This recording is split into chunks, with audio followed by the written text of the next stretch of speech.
Auzubillahiminash-shaytanir-rajeem. Bismillahir-Rahmanir-Rahim. Allahumma salli ala Muhammad wa ali Muhammad al-Aima wal-Mahdiin wa sallim taslima. Assalamu alaikum wa rahmatullahi wa barakatuh, dear viewers. Welcome back to another episode in our series of lectures where we explore various aspects of 12th Shia Islam in light of the appearance of the 12th Imam, Imam Muhammad al-Mahdi ibn al-Hassan al-Askari. Peace and blessings be upon him and his family.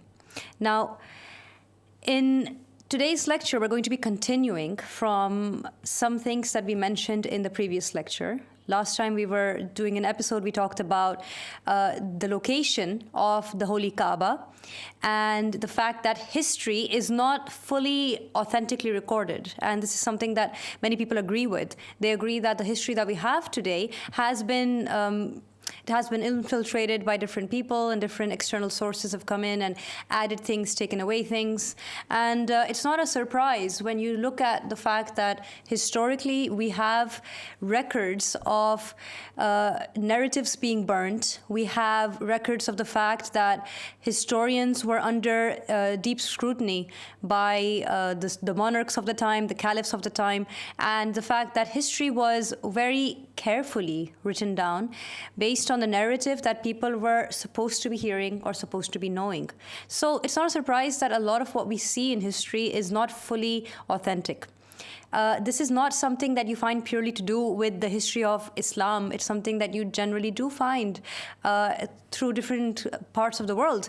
But in terms of our context today, we're going to be discussing why it's necessary to look into Islamic history, why it's necessary to look into the different aspects of Islam today and how they've been affected by the history being affected, because the identity of the religion of Islam has been created, has been morphed through time. And today what we know to be the identity of this religion is a result and a consequence of people's understandings, of narratives, of propaganda, and of various different reasons that have created this identity of the religion of Islam.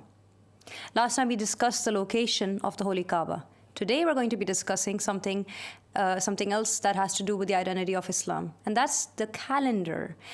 The Hijri calendar of Islam, the calendar that is a very strange calendar because it has a lot of controversy attached to it. It creates a lot of contradiction. Not everyone is on the same page when it comes to this calendar within different sects, and even within the same sect among the different scholars. There are arguments on when a certain month starts and when a certain month ends, and it's a very odd situation that everyone is very complacent with, even though there's a lot of contradiction around it. Those of the audience who are from the 12th Shia sect should be very familiar with this, because in terms of the beginning and ending of certain key months of the year, such as the month of Ramadan, such as the beginning of Muharram, it's necessary to know when the month begins and when the month ends. But there is a lot of arguing and back and forth, and scholars have admitted to this contradictory way of understanding when the month starts and ends, because it has a lot to do with moon sighting, and has a lot to do with agreeing upon the moon sighting or not. Some people might argue and say, no, now we have different kinds of technology that make it easier for us, but it is still culturally understood to be an issue within families till this very day, where families of people who are following different marjas or different scholars and doing taqleed of different scholars end up having issues on uniting on the fact that tomorrow is Muharram or not, or tomorrow is Eid or not, etc., etc. And this is an interesting aspect of the identity of Islam today. So let's look at why that happened, and has it always been like that? Interestingly, you'll find that it has actually not always been like that. Let's start off with the first slide that we have for today. So it says here, now this is from the Holy Qur'an, and it says, "He it is who appointed the sun a splendor and the moon a light, and measured for her stages, that you might know the number of the years and the reckoning." So now we have from the Quran a verse saying that, okay, so the sun and the moon have been put up there, and you have to understand the reckoning of the years through these astronomical bodies. Okay, let's go on to the next verse. So it says here, "Lo, the number of the months with Allah is 12 months by Allah's ordinance in the day that He created the heavens and the earth." So that's very interesting. Now, God is establishing in His holy book that there are 12 months in the year. So there's some context behind that verse, and it's necessary to go into it. It's said, and there is some difference of opinion among the scholars, but it's said that before Islam had been established by Rasulullah sallallahu alaihi wasallam, there were those who were following, they say, a lunar calendar. And they say that this lunar calendar was not entirely a lunar calendar, it was actually a lunisolar calendar. Meaning what? Meaning that, yes, there were days that were subtracted, and that subtraction of days made the year lesser in number of days than it should be. And those of you who know about lunar calendars will be aware of this fact, that there is a difference of 11 days between each year due to that, the fact that the lunar month only has 29.5 days, they say. Now, because of this great difference of days, you have to imagine what it must have been like practically to work by that, especially in a time period where there were no smart devices, where there was no way to communicate with people across the planet. There were seasons that were very important in the Arab culture, such as the pilgrimage season. And this is a season when the people around the world would come from different parts of the world and gather in that area. And it was a festival season even, and there was a lot of trade going on. There was a lot of gathering, and it was important. It was an important time period. So now, when you look at it in this light, it's necessary that the people know when the pilgrimage season is. But how will they know? And because of this discrepancy, it was introduced that they have this intercalary month, which was called the Kabisa month. And they would add this month so that it would make it an equal number of days through each year, and so that there would be less confusion in general. So now we've got God saying in the Holy Qur'an, there are 12 months in the year. Okay, so there's no reason to have any extra month forced in, and there's no reason to be in confusion about it. But yet we find that there is confusion with our lunar calendar, with our Hijri calendar. Why is that the case? Was Prophet Muhammad sallallahu alaihi wasallam not following this very calendar that we're following today? Well, interestingly, he was not. Take a look at this screenshot right here. You'll see that there's bit of a history about the lunar calendar, about the Hijri calendar. I'm going to read an excerpt from there. It says on this article, Umar, the second caliph in the year 639 CE, introduced the Hijra era, now distinguished by the initials AH, or after Hijra. In the year of the Hijra, Umar started the first year after Hijra with the first day of the lunar month of Muharram, which corresponds to July the 16th. In the Julian calendar. July the 16th is the middle of the year. But Umar said, hey, let's start the lunar year, the Hijri year, with Muharram the 1st, which is very fascinating because that wasn't the Prophet Muhammad's decision. That wasn't the decision of Ali ibn Abi Talib, who was appointed by Muhammad. It was the decision of the second caliph, Umar ibn al-Khattab. Umar ibn al-Khattab was not an infallible. Everyone agrees on this. Everyone agrees that Umar ibn al-Khattab was not appointed by God. And everyone agrees that Muhammad sallallahu alaihi wasallam did not give Umar ibn al-Khattab the jurisdiction to change such dire matters to do with the Muslim Ummah, such as their calendar. Yet we find that Umar ibn al-Khattab came in and introduced a whole new concept for the Hijri calendar. Why is this relevant? Why is it necessary? And by the way, for those who are interested in going more into the matter, you can go through the writings of Michael Bonner. You can check out Shah Zulfiqar Ali and Muzammal Siddiqui. These are writers who have written about the lunisolar calendar, pre-Islamic era, and also the different history to do with this calendar that we follow today. So now, why is it important for us right now to realize this? The fact that Umar actually did innovate a new calendar. It's important because if we don't look at it, then we're basically accepting that there was an innovation that was entered into Islam, into the folds of Islam, and it was silently accepted by the people. Until today, we're facing a lot of discrepancy because that calendar is not a fixed calendar. And it was meant to be a fixed calendar. In fact, the Holy Quran itself vouches for the fact that Muhammad sallallahu alaihi wasallam and his family were following a fixed calendar. And we can prove that now through the different verses that we're going to go through today. Let's look at Surah Quraysh from the Holy Quran. It says here, for the accustomed security of the Quraysh, their accustomed security in the caravan of winter and summer, let them worship the Lord of this house, who has fed them, saving them from hunger, and made them safe, saving them from fear. It's the opinion of many scholars of Islam that this surah is referring to the traveling of the caravans for the sake of trade, that they would go in the winter and in the summer to trade, and that this was their agreement, and let them glorify the Lord and let them be grateful to God. However, it doesn't really add up here. Why? Because, first of all, trade doesn't happen at fixed points in the year. Trade happens when the trade is good and when it's agreed upon between the merchants of the time or in the area when it's good to go for trade. Secondly, the verses in the surah are indicating, let them worship the Lord of the house. So the traveling is being referred to here to be for the sake of worshipping the Lord of the house. And traveling for the sake of worshipping the Lord of the house is referring to pilgrimage, which is Hajj. So, in essence, what's being said in this surah is that when you travel in the summer and in the winter, let the people worship the Lord of the house. Because in that time, there was a fixed understanding that the summer months have within them the Umrah season, and the winter months have within them the Zil Hajj, or the greater Hajj season. Why is that important to realize? Because if you follow a lunar calendar, then this surah is incorrect. Because according to the lunar calendar, a point has to come in time when the Hajj starts shifting from winter to another season, because there's an 11-day difference between each year.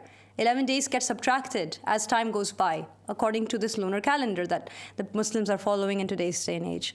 So how could it be possible that God would, God forbid, slip up or not understand that there are time differences and would state so brazenly the summer and the winter? Well, he's saying it because the summer is meant for the Umrah and the winter is meant for the Hajj, and it's fixed like that and it's not meant to change. Let's continue. I'm going to read a passage here, and this passage was written by the riser Abu Sadiq, minhus salam, in his book, The Goal of the Wise. If you're interested in checking it out, it's available for free download in various languages on our website. You can check the description box for the link. I'm going to read a passage from the chapter, the door number 7, that goes a little bit more into detail about this calendar. So it says here, Imam Ahmad al-Hasan, from him is peace, pointed out that the very names of the Hijri lunar calendar months indicate that they were actually named for solar months. For example, the year began in spring, the month of March, when life would return to the earth and the land would become green. In the Arab calendar, this month was called Rabi Al Al, which means the first spring, until this very day. And that makes sense, doesn't it? Because that is how the year should begin. After it came Rabi Thani, or the second spring. Clearly, a month called spring must arrive in the spring, not in the winter or the summer or the fall, the way it does today, especially when they, the people of that time, relied on this month to pasture their animals. Had the months moved around, they would take their animals out to pasture in the wrong month, the wrong season, and find no food to feed their flocks. And this is from door number 7 of the Goal of the Wise.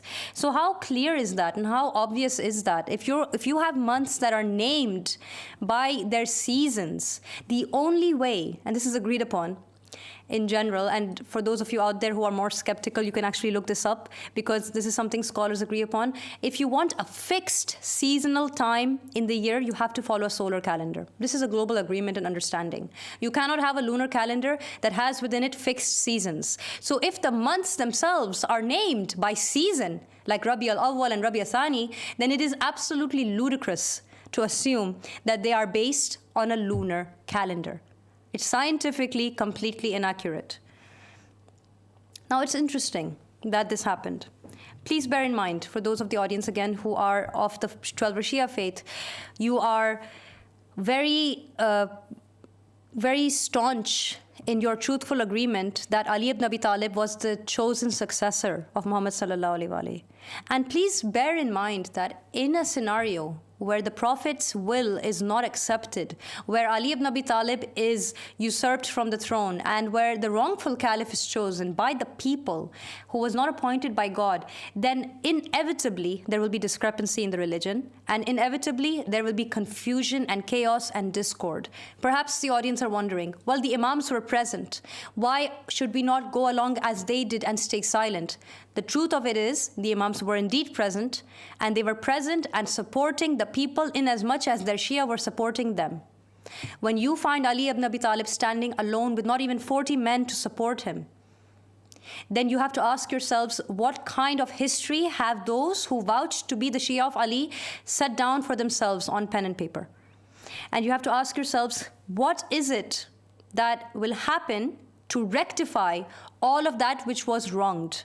And the answer is a simple answer, something that we know from the Ahlul-Bayt, from them is peace. And that is that in these end times, when the riser, the Qaim, who is prophesied to appear, does appear, then he will, by the mercy of God and by the knowledge of Imam al-Mahdi, convey to the people matters that they were before in ignorance of, even though they were right in front of their eyes. And he will rectify that which has been corrupted. That is exactly what is taking place in this day and age. And that is actually one of the key intentions of this series, is to bring to the audience an idea of what is corrupt in religion and what does need rectifying and what is in process of being rectified. And if you go through the narrations of the Ahlul-Bayt, from them is peace, you actually find incredible little Easter eggs, you could call them, or little secrets that they actually, like keys of knowledge that they hid in these narrations for this very time, for this time of enlightenment. Listen to this hadith. It says here, Al-Asbagh ibn Nabata narrated that the prince of the believers, Ali ibn Abi Talib, from him is peace, said, when this time comes, meaning the end times, the crescents increase in size one time until the crescent of 2 nights is seen, and they disappear another time until the people break fast at the beginning of Ramadan and they fast at the end of Eid. That's very interesting. So you've got Amir al-Mu'mineen Ali ibn Abi Talib, minhus salam, stating that in these times, what's going to happen is, with all this crescent following that the people are doing, they're going to be fasting on Eid and breaking their fast in Ramadan. Now, please contemplate with me. What sort of a people, what sort of a sect of Islam would be intentionally breaking their fast in Ramadan only to fast on Eid when it is actually haram to fast? Clearly, it is not an intentional act that the Muslims are doing. They're not imposing upon themselves a forbidden fast on the day of Eid. And they're not voluntarily breaking their fast on Ramadan. But what is happening is that they're not aware of when Ramadan is. And they're not aware of when the true Eid is. So they are inevitably breaking their fast at the wrong days and fasting on the wrong days. And that is what Ali ibn Abi Talib minhus salam prophesied for the end times. And that is not the only hadith that discusses how the people will not have success in truly fasting in the end times. Check this one out. It says here, Imam al-Jawad minhus salam was asked, may I be your ransom? What do you say about fasting? It was said that they are not given success to fasting, meaning the people of the end times will not be given success to fasting. So he, minhus salam, said, indeed, the prayer of the angel against them was answered. So an angel prayed against the people, basically, and the Imam is saying that that prayer was answered. So I said, and how is that? May I be your ransom? He said, the people, when they killed Al-Hussein, minhus salam, God the Exalted commanded an angel to call, O oppressive nation that has killed the descendants of the messenger, may God not give you success, neither to fasting nor to breaking fast. And this is from Al-Kafi. So again, a beautiful, clear description of what happens when a covenant is broken. The people are not given success in worshipping God truly or correctly, because the fasting is the wilayah, the prayer is the wilayah, the hajj is the wilayah. And if the people of the time were killing their wali, which was Hussein ibn Ali, then what success to fasting, what success to prayer? It wouldn't exist. And this is exactly what took place. The appointment of the wrongful caliphs continued. The appointment of the rightful caliphs was denied. And because of this, the people have been following a calendar that you can for yourselves look up. It was not assigned by the Prophet. It was not assigned by the Imams. It's a calendar that you're all and we are all looking at to be a Hijri calendar that was put into place by Umar ibn al-Khattab. A calendar that has 11 days subtracted. And it's absolutely uncanny because the amount of contradiction that's entered the folds of Islam and the amount of discrepancy that you see, it's because people are insisting on holding on to an aspect of history that isn't true. And that defies true guidance, and that defies true unity. So it's impossible for God to impose upon us a calendar that's creating disunity and discord. And it's necessary that we rectify our understanding of these different aspects of Islam. And it might be a frightening thing to do. It might be something that is giving people anxiety or stress because they're not aware of these ideas, and when they hear about them, they're in shock, and I understand that. And of course, Imam Mahdi knows that, and the Qaim knows that, and that's why they are delivering this knowledge to the people bit by bit, and they're hoping and they're knowing that those who are truly seeking God and truly seeking the truth will understand that the Imam was meant to come in a time when everything is corrupted, when there's just darkness and the true guidance is missing. So if the true guidance is missing, and Imam Mahdi is here to restore the true guidance, then open your eyes to what truly is the case when there is evidence backing it up, and realize that those whom you follow, who happen to be those non-working scholars of the end times, they actually don't have all the answers. And if you think they do, ask them, who is it that established the Hijri calendar with the first month being Muharram? And see for yourselves, what is the truth? Thank you so much for watching, and we'll be covering our third myth that we want to uncover in the next episode, so stay tuned for that. It's actually a question that many of you have been asking for a while, so let's dive into that and talk about that in detail for next time.